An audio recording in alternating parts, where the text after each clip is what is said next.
by Cousins. Throws right to a Hawkeye. Tyler Sash lateral the ball off to Micah Hyde. He might go. Inside the 5, lunging, touchdown. Welcome in to the Play the Fight Song family here on Iowa Football Fan Perspective. We are previewing Iowa Rutgers for this Saturday. It will be very fall weather in Iowa City, and I'm extremely excited as I am going to Kinnick for the first time this year. This will be the second Iowa game I've caught this year. I went to Ames for the Cyhawk game. It's the first time I'll be in Kinnick this year. I'm absolutely thrilled about it, and it feels like it could be one of the better games to attend at home this year. And the fact that this is a very good Rutgers team that I think people need to pay a little more attention to. This is no slouch that we're used to. It's from the Scarlet Knights program. Greg Schiano's really in his second stint brought this team up in a couple years.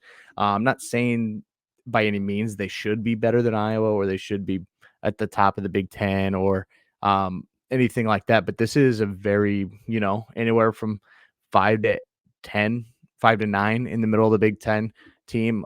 Power rating, why a lot of places have them above Iowa in some spots. And I think that number reflects it. As you can see, Iowa favored by 1. Thank you for tuning into these recaps, the previews. I've thrown them all over social media and some other spots, and really appreciate you guys tuning in. Love your feedback. Love you guys commenting on it. Would love to hear more engagement, things like that. Maybe you have questions, maybe you have answers or comments that maybe we can talk about on this. But it's exciting. I'm really excited for Saturday. It could be an awesome day to be in Kinnick, and I hope it is an incredible day to be in Kinnick because there's not a lot of bad days unless the Hawks lose, of course, that is.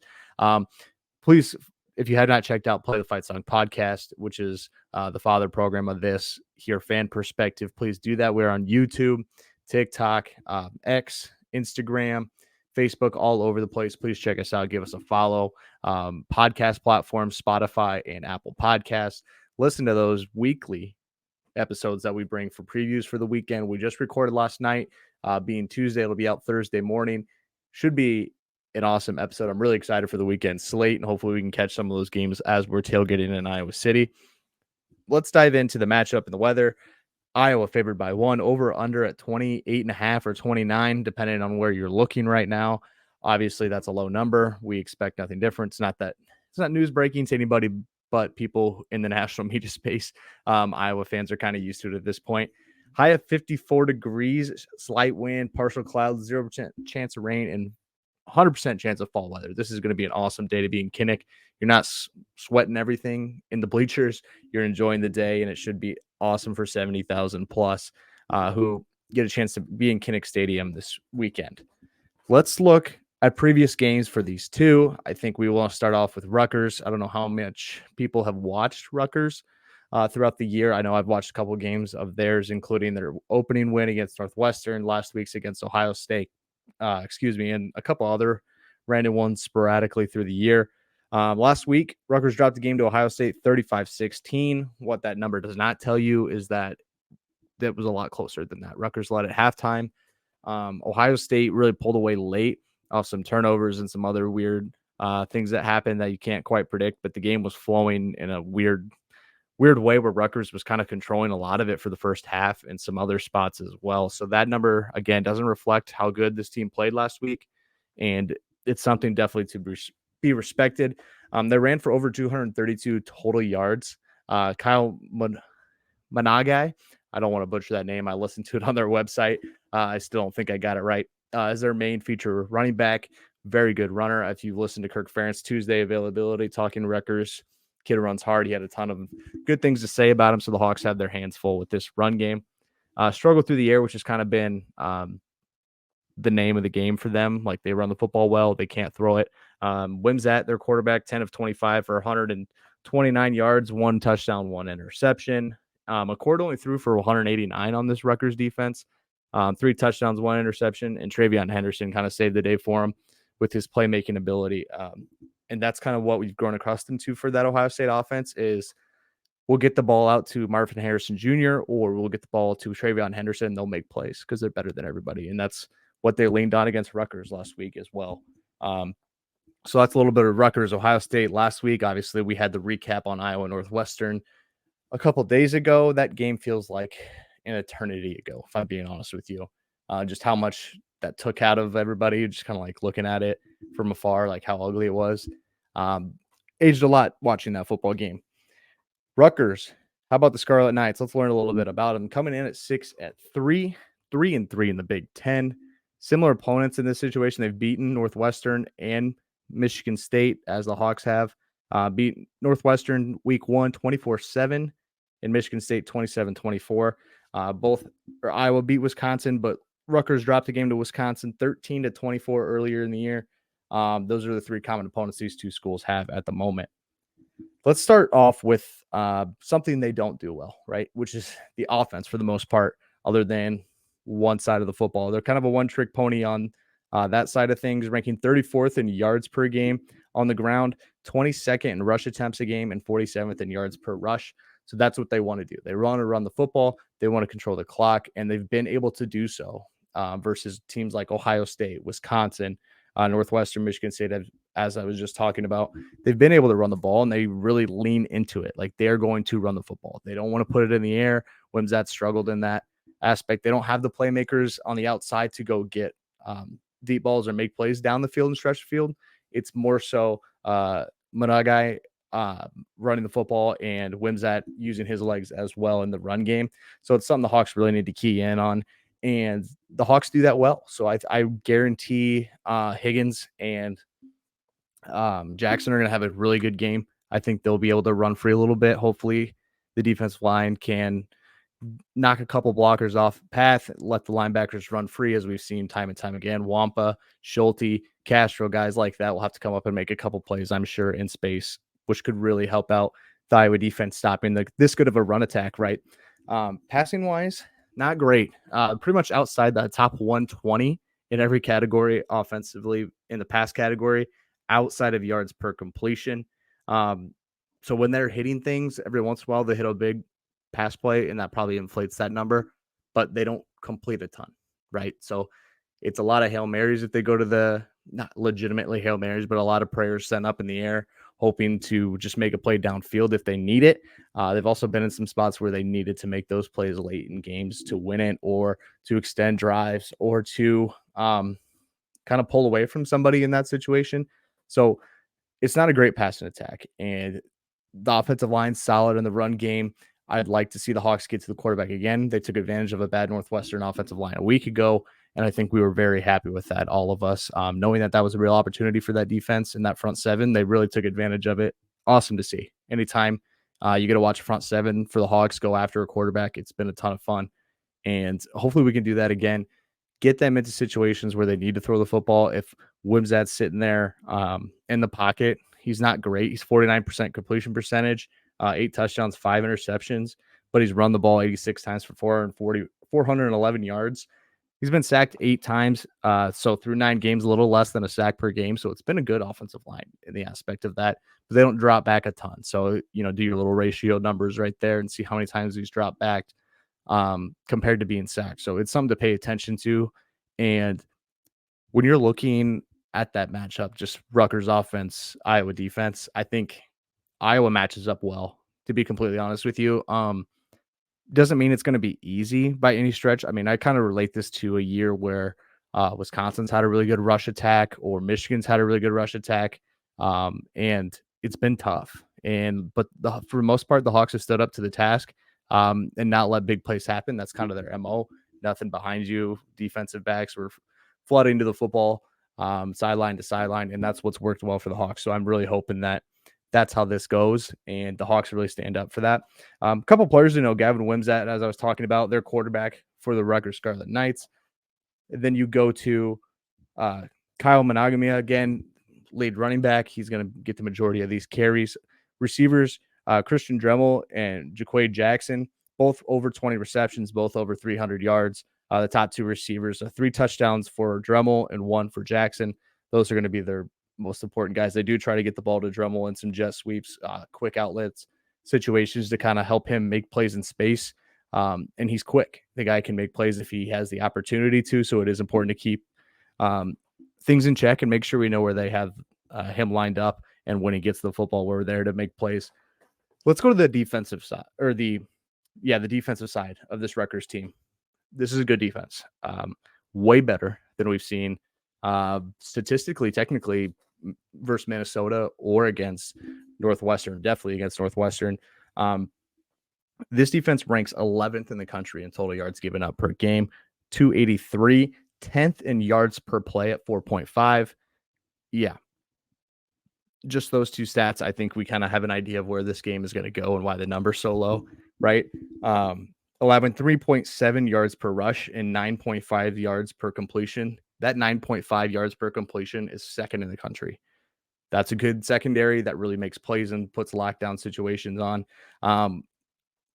It's going to be tough for the Hawks to move the football, if I'm being completely honest with you. And it's not going to be fun if your defense has to deal with that run game the entire day because you're going 3 and out or 6 and out and just can't sustain drives. So we got to be able to do something about that. And I think it'll be tough. It's going to be way tough, to be completely honest with you. That's why that number is so darn low. And a couple guys to know on that team: Deion Jennings, Muhammad Toure, Tyree Powell, all their linebackers, all their leading tacklers. The guys fly to the football. They're talented. They were all over the field against Ohio State a week ago. And they're all above 50 tackles. So they're all equally a problem for this Iowa offense. We've got to be able to get to the second level. In the blocking schemes, we have to be able to go zone wise and double off onto baggers and get to the second level. If not, it's going to be a long day. Plain and simple. So we've got to find ways to scheme people open, whether that is, jet sweeps, try to stretch the defense a little bit, get them moving side to side more so they can't key up north and south into the A, B gap, C gap, just stuffing runs. It's going to be tough, especially when LaShawn hasn't been able to quite get going the way we wanted to. Jazz hasn't. Caleb Johnson didn't play last week. Kirk did notice or express that it was not anything, behavioral wise or anything. He's just banged up and they didn't release that. But he was dealing with some ailments and things like that. So that's something to pay attention to. They're +5 in turnovers as a team are the Rutgers Scarlet Knights. And we know it's been a bugaboo for the Hawks. I think between the last 2 games, Deacon's been ripped 3 times. One of them not being his fault. The other 2, very clearly his fault. We've got to have 2 hands on the football. We cannot continuously get ripped in the pocket, especially when he can't move. We have to know that the longer you're there and the less you can move, the more prone you are to fumbling the football. That's something we've got to get better at again, and I'm hoping he does for the week. Let's talk a little bit about the Hawks, and then I'll get into we'll get into breaking things down and predictions and how I see this game playing out. The Hawks 15-1 in the month of November. How about that? Over the last 16 games played in the month. That's an awesome stat. I really like the idea that we're in Kinnick. If this is in Piscataway, I feel a little bit different about it. But being in Kinnick, it is really exciting to have that number behind us. And doesn't mean much. It doesn't guarantee you a win on Saturday. We still got to go out and execute on all phases of the game, but it is a nice number to see. Puts a little more confidence behind you, right? We have to worry, though, about the offensive line injuries. Ferentz did talk about guys banged up, guys hurting throughout the week. Logan Jones was in a boot. Rusty Feth was in a sling at one point. Mason Richmond just kind of been banged up. Played for a couple series last Saturday and then came out. Didn't see him the rest of the day. But we know Bo Stevens isn't going to play, which is tough. Anytime we have an offensive line that's struggling and we have to juggle this many injuries, it does not really help. It's just adding more and more fuel to a fire that's already burning hot, right? Caleb Johnson, I hope he gets to play. He's not on the depth chart at the moment. The kid's talented. I just would like to see him healthy and get going again because the amount of talent he has, what I expected of him this year was pretty up here. And I feel like I haven't gotten that, whether that's for injury, the offensive line, or him just not being able to break one more tackle and make an extra play or get an extra 20 yards. I was really high on his ability to do that coming into the year. Haven't been able to see it. So we will see what happens there. How do the Hawks win this one? I kind of broke that down into 3 points. How do the Hawks win this football game? Well, control the field position, sustain drives. So it can't be 3 and out. It has to be drives that are moving down the field. Whether we're going or starting on our own 25, we need to be able to get 1, 2, 3 first downs. Actually, cross out 1. It needs to be 2 or 3 or 4 first downs if we want to flip the field. We can't go 3 and out and expect Torrey Taylor to do it every time. Could he? Yes, it's not fair. Doesn't mean he should be having to do that situation at all times. We need to be able to sustain some drives. And it's going to be tough. I mean, straight up, you've seen the numbers. If you go back and watch Rutgers games, it's going to be tough. If you watch Iowa games, you know it's tough for them to move the football on probably air, right? So it's going to be a rough one to do so, but it has to be done, right? We're going to need a better version of Deacon Hill. There's a couple things where, again, like I was talking about him getting stripped a couple times, can't happen. The pick he threw last week was just, I don't understand it. Guys have got to get open. I understand that. He threw a couple good balls late in that game. One to set up the field goal to win it, but we're going to need a better version of him. And it doesn't sound like we're going to get a quarterback change. And even if he said there's a possibility, Kirk never really does that anyway. The only reason Ferentz played Padilla a couple years ago was that Petrus was hurt. If you think about that, like it actually came out that Petrus was hurting more than it was just a pure quarterback switch. I know Marco Linus, Labus, and some other guys have gotten some second string snaps, kind of rotating in that spot. I don't know if that's due to injury. I know Labus has been dealing with some stuff through the whole year. I don't think we can expect the quarterback change, so we need Deacon to be better in a lot of assets or in a lot of ways. So let's talk about Rutgers on the other end. We got to force them to throw the football. I think that's my third point here. Let's force them to sit in the pocket and throw the football downfield and really challenge the DBs Iowa has with Castro and DeJean and Schulte. And Jamari Harris has been good. At times he's looked like he hasn't quite hit his stride for the year. I know he didn't play till later in the year, but get him rolling a little bit more. It'd be nice if Deshaun Lee was healthy. There's just kind of parts where you're looking at it and you really think, I love that matchup for the Hawks, right?